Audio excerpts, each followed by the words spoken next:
Gold trusted gold buyers మీరు తాకట్టు పెట్టిన బంగారాన్ని విడిపించి ఈ రోజు ఉన్న మార్కెట్ ధరకు కొనబడను.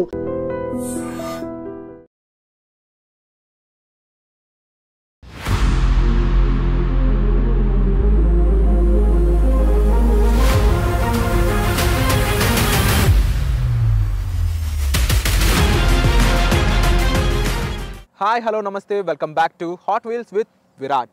సో ఈరోజు మనం జీరో నుంచి జాగ్వార్ వరకు ఎదిగిన ఒక మనిషి కథ తెలుసుకోబోతున్నాం. అంతేకాదు ఆయన ఒక ఇంటర్నేషనల్ లెవెల్ ఆర్టిస్ట్ కూడా. ఆ పర్సన్ కథ ఏంటి, పూరి గుడిసె నుంచి ఇప్పుడు ఇంటర్నేషనల్ లెవెల్లో ఎంతో ఖ్యాతి పెంచుకున్న ఆ పర్సన్ తన కోసం ఇచ్చుకున్న ఒక గిఫ్ట్ ఈ బ్యూటీ, ఈ బీస్ట్ జాగ్వార్ ఎక్స్ఎఫ్ వెర్షన్. అంతేకాకుండా మన వెనకాలన్న ఈ తార్ ఒక మౌంటైన్ లాంటి కార్ అని చెప్పవచ్చు, ఇది కూడా అయిందే. సో ఈ కార్స్ ఏంటి, ఆ కథ ఏంటి, ఈరోజు తెలుసుకుందాం హాట్ వీల్స్ విత్ విరాట్లో.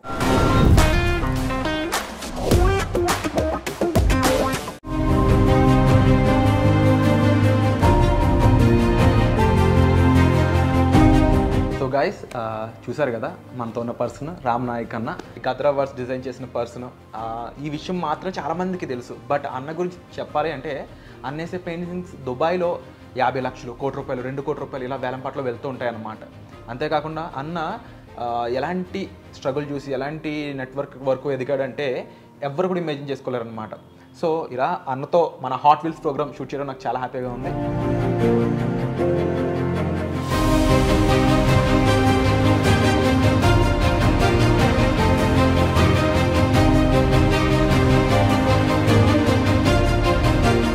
ఏ కార్లో వెళ్ళాలని చెప్పు నువ్వు? అన్న తార్ ఉంది, జాగ్వార్ ఉంది, కానీ మనకైతే జాగ్వార్లో పోదాం.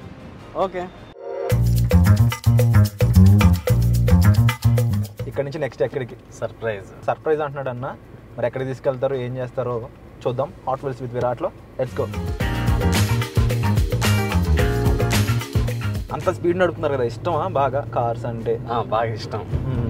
అంటే కార్స్ అంటే స్పెషల్గా లగ్జరీ కార్స్, స్పోర్ట్స్ కార్లు అవి కూడా అట్లానే అనిపిస్తాయి నాకు. ఓకే, ఎట్లా అంటే దాని షేప్ అదంతా ఆర్టిస్టిక్. అదర్వైజ్ మన బాక్స్ లాగా మనకు ఓన్లీ రెక్టాంగిల్ బాక్స్ లాగా ఉండవు కదా, ఓన్లీ ట్రాన్స్పోర్ట్ కావాలంటే బాక్స్ లాగా ఉండేది కదా. కానీ లగ్జరీ కార్స్ ఎందుకంత ఎక్స్పెన్సివ్? ఎందుకంటే అది ఆర్టిస్టిక్గా ఉంటుంది కాబట్టి. అవును, ఆర్టిస్టిక్గా ఉంటుంది, దాని రైడింగ్ ఎక్స్పీరియన్స్ వేరే ఉంటుంది అన్న. అంటే ఇప్పుడు ఈ కార్ గురించే చూద్దాము. మీ ఆర్ట్లో కూడా కార్స్ ఇవి చాలా బాగుంటాయి. ఇప్పుడు ఈ సన్ రూఫ్ కానీ ఎంత ఆర్టిస్టిక్గా మీ లైఫ్ ఉంటుందో మీ కార్ కూడా అంత ఆర్టిస్టిక్గా ఉంది. ఈ జాగ్వార్ గురించి చెప్పండి. అండ్ అది ముఖ్యంగా బ్రిటిష్ కంపెనీ ఇది యాక్చువల్గా. తర్వాత టాటా వాళ్ళు ఎక్వైర్ చేసుకున్నారు దీన్ని. దీనికంటే ఒక హిస్టరీ ఉంది. సో ఈ కార్ పర్చేస్ చేసినప్పుడు మీ ఫీలింగ్స్ ఏంటి, మీకు ఎలా అనిపించింది? నేను ఒక ఎగ్జాంపుల్ చెప్తాను. ఎంఎఫ్ హుస్సేన్ తెలుసు కదా, ఆర్టిస్ట్ ఎంఎఫ్ హుస్సేన్. ఆయన కార్ కొందామని చెప్పేసి షోరూమ్కి వెళ్ళారు, లగ్జరీ కార్. ఓకే, ఆయన ఎలా ఉంటారు తెలుసు కదా, సింపుల్ పర్సన్, లాల్చి అలా వేసుకొని. ఆయన చూసి అసలు షోరూంలో ఎవరు రెస్పాండ్ అవ్వట్లేదు. ఈయనేం కొంటాడులే అనుకున్నారు. ఓకే, అయితే ఈయన కార్డు చూపించాడు. ఓకే, ఆ కార్డు అన్లిమిటెడ్ ఉంది అనమాట మనీ. ఆ కార్డు చూసి ఆయన షాక్ అయిపోయి కూర్చోబెట్టి, సార్ ఏ కార్ కావాలంటే, నాకు కార్ గురించి ఫీచర్స్ గురించి అన్ని ఎక్స్ప్లెయిన్ చేస్తుంటే నాకు ఇవేం తెలియదు, నాకు ఆ కార్ కావాలి అని చెప్పారు ఆయన. సరే సార్, అయితే నాకు డ్రైవర్ని ఇచ్చి పంపింది, నాకు కార్ డ్రైవింగ్ రాదు, డ్రైవర్ని ఇచ్చి పంపి అప్పుడే నేను తీసుకుంటా అని చెప్పారు ఆయన. ఓకే, సో క్రియేటివ్ పీపుల్కి ఏదైనా నచ్చితే అది కావాలనుకుంటాం, కానీ దాని గురించి రీసెర్చ్లు చేసి అలా ఏముండదు. సేమ్ అలాగే ఆల్మోస్ట్ అలాగే ఉండేది నా మైండ్ కూడా.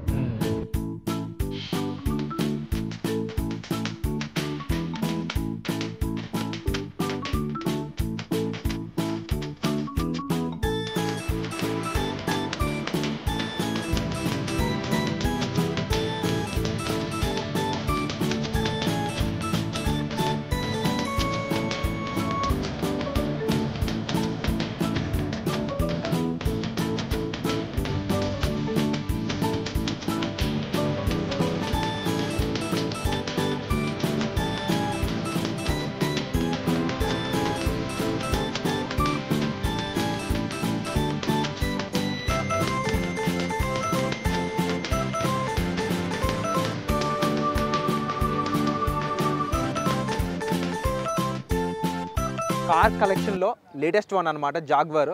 సో ఈరోజు ఈ లొకేషన్లో దీని గురించి మనం చాలా విషయాలు తెలుసుకోబోతున్నాము అండ్ అన్న గురించి చాలా విషయాలు తెలుసుకోబోతున్నాము. సో అన్న, రామ్ నాయక్ ఒక ఇంటర్నేషనల్ లెవెల్ ఆర్టిస్ట్. దుబాయ్లో ఆర్ట్ గ్యాలరీ ఉంది అండ్ తెలంగాణలో కూడా చాలా ఆర్ట్ ఫామ్స్ అనేవి మీరు చేస్తూ ఉన్నారు. అయితే రామ్ నాయక్ ఒక ఇంటర్నేషనల్ లెవెల్ ఆర్టిస్ట్ అవ్వకముందు రామ్ నాయక్ అంటే ఏంటి, ఎక్కడ స్టార్ట్ అయింది జర్నీ కాస్త చెప్తారా? జర్నీ నేను ఎక్కడ పుట్టానో అక్కడ నుంచి స్టార్ట్ అయింది. ఓకే. అండ్ విలేజ్ మనం పుట్టిన విలేజ్లో ఎక్కడ ఆల్మోస్ట్ ఇంకా జంగల్లో అనుకోవాలి. Okay okay. అక్కడే స్టార్ట్ అయింది. ఇంకా అక్కడి నుంచి ఆర్ట్ ఎప్పుడు నన్ను ఒక జంగల్కి కింగ్ లాగా బతికేలా చేసింది. ఎందుకంటే కింగ్ ని అందరూ అప్రిషియేట్ చేస్తుంటారు కదా, పొగుడుతుంటారు కదా, సేమ్ అలాంటి ఫీలింగే నాది కూడా. చిన్నప్పటి నుంచి అందరూ బొమ్మలు వేయడం, అందరూ అప్రిషియేట్ చేయడం, అసలు మన ఇలాంటి అడవిలో ఇలాంటి అద్భుతమైన టాలెంటెడ్ పర్సన్ ఉండడం అని చాలా బాగా ఫీల్ అవ్వడం. సో అక్కడ నుంచి ఆ సుపీరియర్ ఫీలింగ్ అలాగే కంటిన్యూ అయింది, అది ఇక్కడ దాకా వచ్చింది. అంటే జనరల్గా సిటీలో ఉన్న వాళ్ళు ఆర్ట్ ఫామ్ నేర్చుకున్నారు, వాళ్ళు ఇంటర్నేషనల్ లెవెల్కి వెళ్ళారు అన్నప్పుడు వాళ్ళకి ఈ ప్రొసీజర్ ఈజీగా ఉంటుంది, చేయడం ఈజీ ఉంటుంది అనమాట, నెట్వర్క్ అయి ఉండొచ్చు ఏదైనా. కానీ అడవిలో పుట్టిన వాళ్ళు అయి ఉండొచ్చు, తాండాలో పుట్టిన వాళ్ళు అయి ఉండొచ్చు, అంటే వాళ్ళకి ఫెసిలిటీస్ అన్నీ ఉండవు. ఎక్కడే వెళ్తే మన ఆర్ట్కి గుర్తింపు వస్తుందని తెలియదు వాళ్ళకి. అలాంటి ప్లేస్ నుంచి ఎలా వచ్చారు, ఆ జర్నీ ఎలా స్టార్ట్ అయింది? అంటే మీకు ఎవరైనా చెప్పారా, మిమ్మల్ని ఎవరైనా తీసుకొచ్చారా సిటీకి, ఇదంతా ఎలా జరిగింది? ఆల్మోస్ట్ ఒక లాంతర్ పట్టుకొని చీకట్లో పరిగెత్తినట్టే ఉంటుంది. ఓకే. మనకి ఏం తెలియకపోతే ఎక్కడికి వెళ్ళాలో తెలుసు కానీ ఎలా వెళ్ళాలి ఎటు వెళ్ళాలి తెలియదు. ఓకే. సో అట్లాగా అలా చేసుకుంటూ కాంపిటీషన్కి వెళ్ళడం, అంటే ప్రైజులు రావడము, విన్ అవ్వడము. సో దానివల్ల కొంతమంది గైడ్ చేయడము, అలాగా నేను ఆర్ట్ కాంపిటీషన్ కోసం హైదరాబాద్ రావడం. ఆ తర్వాత ఫైన్ ఆర్ట్స్ అనే కోర్స్ ఉందని అప్పుడు దాకా తెలియదు నాకు. సో అప్పుడు నేను స్టేట్ అవార్డు వచ్చింది నాకు. వండర్ఫుల్. అప్పుడు డిస్ట్రిక్ట్ కలెక్టర్ నవీన్ మిట్టల్తో. సో అప్పుడు ఫైన్ ఆర్ట్స్ చేస్తే బాగుంటుందని వాళ్ళు ఎవరో సజెస్ట్ చేస్తే అప్పుడు ఫైన్ ఆర్ట్స్ ఆర్ట్ కూడా డిగ్రీ ఉంటుందని నాకు అప్పుడు దాకా తెలియదు. అప్పటి వరకు జస్ట్ పెయింటింగ్ వేసుకుంటూ వెళ్ళిపోవడం అంతే. కరెక్ట్. అంటే మీరు డిగ్రీ వచ్చేసి ఫైన్ ఆర్ట్స్లో చదివారన్నమాట అయితే, అంతే కదా? అంతే. ఏ కాలేజ్ నుంచి అన్న? Venkateswara college Madhapur, SVCFA.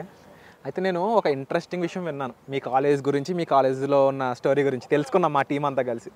ఏంటి అంటే జనరల్ కాలేజీలో ఎవరైనా క్లాసులకు వెళ్తారు, నేర్చుకుంటారు అంతా, కానీ మీరు క్లాసులకు వెళ్లకుండా అక్కడున్న స్టూడెంట్స్కి ఆర్ట్ నేర్పించేవారంట కదా? అక్కడున్న స్టూడెంట్స్కి నేను ఆర్ట్ నేర్పించేవాడిని కాదు, అక్కడ టాలెంటెడ్ ఆర్టిస్టులను తీసుకెళ్ళి ప్రాజెక్టులు ఇచ్చేవాడిని, వర్క్ చేయమని చెప్పేవాడిని. ఎందుకంటే ఆర్ట్ మెటీరియల్ అనేది చాలా ఎక్స్పెన్సివ్ మెటీరియల్ అనమాట. అది ఎట్లా ఉంటుందంటే చాలా పేద ఆర్టిస్టులు ఉండేవాడు నాలాగా. అండ్ ఇదేంటంటే ఒకసారి మెటీరియల్ కొంటే ఒకసారి పెయింటింగ్ వేస్తే మళ్ళీ కొత్తది కొనాల్సిందే. వేరే సబ్జెక్టులు అయితే ఒకసారి ఒక బుక్ కొనేస్తే ఇయర్ మొత్తం అదే చదువుకోవచ్చు. ఇది అట్లా కాదు, ఇది కంటిన్యూస్గా పర్చేస్ చేస్తూనే ఉండాలి. ఓకే. సో దానివల్ల సో అలాగా చాలా ఎక్స్పెన్సివ్ అనిపించేది. సో డబ్బులు ఉండేది కాదు చాలా మంది దగ్గర. సో అలాంటి టాలెంటెడ్ ఆర్టిస్టులు తీసుకెళ్ళి ప్రాజెక్ట్లో చెప్పినాను. అప్పుడు బయట మ్యూరల్స్, స్కల్ప్టింగ్స్, పెయింటింగ్స్, వాల్ మ్యూరల్స్, ఈ ప్రాజెక్టులు నేను తీసుకొని తీసుకెళ్ళి అక్కడ చేయమని చెప్పేవాడిని. అలాగే వాళ్ళకి డబ్బులు వచ్చేది, నాకు డబ్బులు వచ్చేది. సో వాళ్ళు దాంతో మంచి మెటీరియల్ కొనుక్కొని మంచి ఆర్ట్ పర్ఫామ్ చేసేవాళ్ళు. అలాగే అంటే అన్న జనరల్గా ఆర్టిస్ట్ అనే వాళ్ళకి ఆర్ట్ బాగా వేయడం, డిఫరెంట్గా ఆర్ట్ని తీసుకువెళ్ళడం ఇవన్నీ తెలుస్తాయి. బట్ ఒక ఆర్ట్ని తనకి వాల్యూ వచ్చే చోట దాన్ని తీసుకెళ్ళడం, వాల్యుయేషన్ పెంచడం, ఇవన్నీ మాత్రం రామ్ నాయకే తెలుసు అంటున్నారు. ఎలా, మీకు ఎలా తెలిసింది ఇవన్నీ? యాక్చువల్లీ ఇది చాలా మంచి క్వశ్చన్ విరాట్. ఇది యాక్చువల్గా మనం ఏదైతే కోరికలు కోరుకున్నామో దానికి చాలా ధైర్యం యాడ్ అవ్వాలన్నమాట. చాలా డేరింగ్ స్టెప్స్ ఉండాలి. అండ్ ఎట్లా ఉండాలంటే మనం ఏం కోరుకున్నామో అది సాధించకపోతే మన లైఫ్ వేస్ట్ అనుకోవాలి. ఓకే. అండ్ ఎందుకంటే కోరికలు ఉంటూ నువ్వు టైం వేస్ట్ చేసుకుంటూ ఉంటే అది గిల్ట్లో వెళ్తాం, డిప్రెషన్లో వెళ్తాం, దానివల్ల వేరే అలవాట్లు అవుతాయి. ఆర్ట్ అనేది యాక్చువల్గా ఇప్పుడు నేను మా ఊర్లో బొమ్మలు వేసుకుని కూర్చుంటే నాకు ఎవరు డబ్బులు ఇవ్వరు. ట్రూ. మా ఊర్లో జస్ట్ అప్రిషియేట్ చేస్తారు. అండ్ ఇక దాంట్లో 1% అప్రిషియేట్ చేస్తే చాలామంది దీనివల్ల ఏం డబ్బులు వస్తాయి. ఎవరికైనా సరే డబ్బులు సంపాదిస్తేనే అది కళాకారుడు అనే ఎవరైనా సరే డబ్బులు సంపాదిస్తే విలువ ఇచ్చేవాళ్ళు. అవును. సో నాకు డబ్బుల కోసం వేరే పని చేయలేను, ఇది డబ్బుల కోసమే. సో నాకు చిన్నప్పటి నుంచి ఈ పని చేస్తే డబ్బులు వస్తుందని తెలియదు, పెద్దయ్యాక ఇది పని చేస్తున్న డబ్బులు వస్తున్నాయి. సో నేను డబ్బుల కోసం చేసేది కాదు, నేను చేస్తున్న దానికి డబ్బులు రావడానికి డబ్బుల కోసం పని నేర్చుకోవడానికి చాలా తేడా ఉంది. సో అందుకనే నేను చాలా స్ట్రాంగ్గా నమ్మేవాడిని అనమాట, ఇది కరెక్ట్ ప్లేస్లోనే ఉండాలి అని. అంటే మా కాలేజ్ ప్రిన్సిపల్ వాణి మేడం ఎప్పుడు, అంటే పివి నరసింహరావు గారు కూతురు, ఓకే, ఆమె ఎప్పుడూ ఒక మాట చెప్పేది. నేను డిగ్రీ ఫస్ట్ ఇయర్లో ఉన్నప్పుడే ఒక మాట విన్నాను, బాగా గుర్తుండిపోయింది. ఏంటంటే, నువ్వు బురదలో దొర్లిదే నీకు బురదే అంటుతుంది, నువ్వు వజ్రాలు ఉన్న దాంట్లో దొర్లు నువ్వు వజ్రాలు అంటుతాయి. వావ్. సో అది నాకు బాగా గట్టిగా పడిపోయింది. అందుకనే నా ఆర్ట్ నేను కరెక్ట్ ప్లేస్లో ఉండాలని అప్పుడే డిసైడ్ అయ్యాను. అదొకటి. ఇంకోటి ఏంటంటే, మనం ఒకళ్ళ వెంటపడి బిజినెస్ చేసే ఫీల్డ్ కాదు ఇది. ఆర్ట్ ఉంటే ఏంటి, లేకపోతే ఏంటి. ఇప్పుడు మీ ఇంట్లో ఆర్ట్ ఉంటే నీకేమైనా మార్పు, నీకేమైనా ఫుడ్ పెడుతుందా? రాదు. సో ఆర్ట్ అనేది ఇంకా లగ్జరీ, దానికి ఒక స్టేటస్ సింబల్ క్రియేట్ అయితేనే దీనికి వాల్యూ పెరుగుతుంది, చేసేవాడికి వాల్యూ పెరుగుతుంది. ఒక రేంజ్ దాటాకనే ఆర్ట్ని క్యాపబుల్గా తీసుకువెళ్ళగలరు. ఎస్. అయితే అన్న, ఇంటర్నేషనల్ లెవెల్లో మీరు ఆర్ట్ గ్యాలరీ ఎగ్జిబిషన్ చేస్తున్నారు. ఈవెన్ తెలంగాణలో గద్దర్ అవార్డు లాంటి ఒక చాలా ప్రాముఖ్యమైన అవార్డుని రూపొందించారు. ఇవన్నీ కూడా చాలా స్కిల్డ్ టాలెంట్తో పాటు చాలా అదృష్టం ఉండాలనుకుంటారు. అయితే ఈ స్థాయికి చేరాక ఇప్పుడు ఏమనిపిస్తుంది? అండ్ ముఖ్యంగా ఇంటర్నేషనల్ లెవెల్లో ఆర్ట్స్ అంటే అవి లక్షల్లో అమ్ముడుపోతుంటాయి, కోట్లలో అమ్ముడుపోతుంటాయి. అలాంటి రేంజ్కి మీరు వెళ్ళారు. సో ఇప్పుడేమనిపిస్తుంది? How you feel like king, real కింగా? లేదు, నేను అట్లా ఫీల్ అవ్వను. ఎందుకంటే ఈ డెఫినెట్గా అది మోటివేషన్ ఇస్తుంది నాకు ఇంకా ఇంకా ఎఫెక్టివ్గా చేయడానికి, అండ్ నా క్రియేటివ్ ఫ్రీడమ్ని ఇంకా ఎక్స్పాండ్ చేయడానికి ధైర్యాన్ని ఇస్తుంది. ఓకే. కోట్లలో ఉండదు, ప్రస్తుతానికి లక్షల్లోనే ఉంది. రామ్నాయక్ అన్న, జనరల్గా ఇంటర్నేషనల్ లెవెల్ ఆర్టిస్ట్ అయ్యాక మీ ఆర్ట్స్ అనేవి ఇంటర్నేషనల్ లెవెల్లో దుబాయ్లో డిఫరెంట్ ప్లేసెస్లో అక్కడ ఎగ్జిబిట్ చేశాక, అంటే మీ ఆర్ట్ కంటూ చాలా గుర్తింపు వచ్చింది. ఆ నెంబర్ చెప్పను కానీ దానికంటూ చాలా వర్త్ ఉంది. ఇప్పుడు తెలంగాణలో చాలా important valuable award, Gaddar award మీరు రూపొందించున్నారు. ఇప్పుడు ఏమనిపిస్తుంది? ఈ స్థాయికి చేరుకున్నాక ఏమనిపిస్తుంది? అదే డెఫినెట్గా విరాట్, అది చాలా మన ఫ్రీడమ్ కోరుకుంటాం కదా, దానికి ఫ్యూల్ లాంటిది అనమాట అది. ఓకే.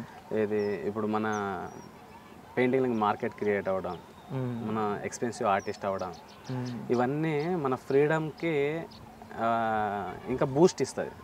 మనం యాజ్ అన్ ఆర్టిస్ట్గా ఏదో ఒక చెట్టు, ఒక ఇల్లు, మంచి బ్యూటిఫుల్ సీనరీ, ల్యాండ్స్కేప్ వేసి ఏదో ఇంట్లో పెట్టుకోవడానికి అందంగా ఉంటుంది, అంతవరకే నాకు మైండ్ లేదు. నేను అక్కడే ఆగలేదు, దాన్ని దాటి నా ఆలోచనలో చాలా ఆలోచనలు ఉన్నాయి. సొసైటీ పట్ల, నేచర్ పట్ల, లేకపోతే హ్యూమన్ బీయింగ్స్ ఎవల్యూషన్ గురించి చాలా అబ్జర్వ్ చేస్తాను, చాలా చెప్పాలనుకుంటాను. ఆవేదన ఉంటుంది కదా, అవును, అవన్నీ నా ఆర్ట్లో కన్వర్ట్ చేస్తాను. సైన్స్ ఎవల్యూషన్ ఎలా ఉంటుంది, ఎలా జరిగింది, ఇవన్నీ నా ఆర్ట్లో చూడొచ్చు మీరు. సో ఇట్లాంటివన్నీ నేను నా ఆర్ట్ ద్వారా, అంటే నా ఆర్ట్ అనేది నాకు ఒక కమ్యూనికేషన్ అన్నమాట, అంటే కమ్యూనికేట్ చేయడానికి ఒక మీడియం. ఓకే. సో అలాంటి మీడియంలో ఉన్నాను కాబట్టి జస్ట్ నా థాట్స్ అన్ని రిప్రజెంట్ చేస్తూ ఉండాలి. నేను చాలా విషయాలు తెలియదు, అది కూడా ఒకళ్ళిద్దరికి. మామూలుగా మనకి ఏదైనా చెప్పుకోవాలనిపిస్తే నలుగురికి చెప్పుకుంటే హాయిగా ఉంటుంది అంటారు కదా, నాకు ఈ మొత్తం ప్రపంచం వినబడేలా చెప్పాలి, అది నా ఆర్ట్ ద్వారా. అది కూడా ఎట్లా, ఇప్పుడు నరేంద్ర మోడీ నాకు నా ఆర్ట్ గురించి నన్ను అప్రిషియేట్ చేశాను అనుకో, ఇండియా మొత్తం నేను గొప్ప ఆర్టిస్ట్ అనుకుంటుంది. అవును. అప్పుడు నేనేం చెప్తానో జనాలు నమ్ముతారు, నోటీస్ చేస్తారు, అండ్ అట్లీస్ట్ వింటారు. సో ఆ వాయిస్కి ఒక పవర్ యాడ్ అవ్వాలని చెప్పి నా పెయింటింగ్స్ ఇంటర్నేషనల్ స్టాండర్డ్కి వెళ్ళాలి, అక్కడ షో చేయాలి. సో అది నేను టార్గెట్ చేసింది. సో నాకు యాక్చువల్గా ఇప్పుడు మీరు ఫేమస్ అయ్యారనుకోండి, ఇప్పుడు మీరు మాట్లాడే మాటలు 10 మంది వింటే అప్పుడు లక్షల మంది వింటారు. సో మీరు ఏం చెప్పారో అది నమ్ముతారు, అండ్ ఏం చేయాలనుకుంటున్నారో అది జరుగుతుంది. సో అందుకని నా ఆర్ట్కి చాలా వాల్యూ క్రియేట్ అవ్వాలి. అది ఎక్కడ అవుతుంది అని వెతుక్కుంటూ పోతే చాలా అంటే మంచి మంచి ప్లేస్లు, ఆర్ట్ గ్యాలరీలు, మ్యూజియంలు, ఆర్ట్ క్యూరేటర్స్. తర్వాత నాకు అర్థమైంది ఏంటంటే, మనం పెయింటింగ్ క్రియేషన్ మీద ఓన్లీ దాని మీదే ఫోకస్ చేస్తే మనం బిజినెస్ చేయాల్సిన అవసరం లేదు. బిజినెస్ చేయడానికి మన చుట్టూ ఒక వ్యవస్థ తయారవుతుంది. ఓకే. ఎట్లా అంటే ఆర్ట్ గ్యాలరీ వాళ్ళు ఉంటారు, క్యూరేటర్స్ ఉంటారు, వాళ్ళందరూ మన పెయింటింగ్స్ని గ్యాలరీలో డిస్ప్లే చేసి మన గురించి చాలా డీటెయిల్గా ఎక్స్ప్లెయిన్ చేస్తారు. ట్రూ. ఎట్లా అంటే ఫలానా రామ్ నాయక్ టెక్నిక్ ఇలా ఉంటుంది, ఫలానా రామ్ నాయక్ మైండ్ సెట్ ఇలా ఉంటుంది, ఇట్లాంటి విషయాల మీద ఎక్కువ పెయింటింగ్ వేస్తారు, ఇట్లాంటి విషయాలు చెప్పాలనుకుంటారు ఆయన, ఇట్లాంటి కలర్ స్కీమ్ ఉంటుంది, ఇట్లాంటి కలర్స్తో ప్లే చేస్తారు. సో అండ్ లైఫ్ ఇట్లా ఉంటుంది అని వాళ్ళు చాలా బాగా ఎక్స్ప్లెనేషన్ ఇస్తారనమాట. దానివల్ల దాని మార్కెట్ వాల్యూ పెరుగుతుంది. అది కూడా ఉన్న ప్లేస్ని బట్టి వాళ్ళు చాలా ఎక్స్పెన్సివ్ ఆర్ట్ గ్యాలరీలో పెట్టి చాలా ఎక్స్పెన్సివ్ క్లయింట్స్కి ఇవన్నీ ఎక్స్ప్లెయిన్ చేస్తారు. బట్ బ్యూటిఫుల్ జర్నీ అన్న, really hats off and it's we're proud of you సింపుల్గా చెప్పాలి అంటే. సో ఈ రేంజ్కి రీచ్ అయ్యారు, మీకు నచ్చింది ఏదైనా సరే మీరు అచీవ్ చేయగలరు, యాక్సెస్ చేసుకోగలరు. సో ఈ బ్యూటీ కూడా అలాగే వచ్చింది అని మీరు నాతో చెప్పారు పర్సనల్గా. సో దీని గురించి ఏమైనా చెప్తారా? ఇప్పుడు నాకు నేను ఇప్పుడు బొమ్మలు వేస్తుంటే డబ్బులు వస్తున్నాయి, డబ్బులతో నాకు ఇప్పుడు ఏదో ఒకటి కొనుక్కోవాలి అంటే నాకు ఇష్టమైనది కొనుక్కోవాలి, అందులో బాగా ఇష్టమైనది ఇలాంటి కార్లు. ఓకే. సో దీని గురించి నాకంటే మీకే బాగా తెలుసు కాబట్టి చెప్పుకో. Okay okay. సో విన్నారు కదండి, ఈరోజు అంతా కూడా రామ్ నాయక్ అన్న లైఫ్ స్టైల్ ఎలా ఉంటుంది, ఆయన జర్నీ, దాంతోపాటుగా ఆయన లైఫ్లో చిన్న పార్ట్ మనం చూసామన్నమాట. But long way to go. ఆయన చాలా చూస్తారు, ఇంకా ఇన్ ఫ్యూచర్లో ఎన్నో సక్సెస్లు చూస్తారు, ఎంతో అచీవ్ చేస్తారు. అవన్నీ మనం కూడా షేర్ చేసుకోబోతున్నాం ఇన్ ఫ్యూచర్.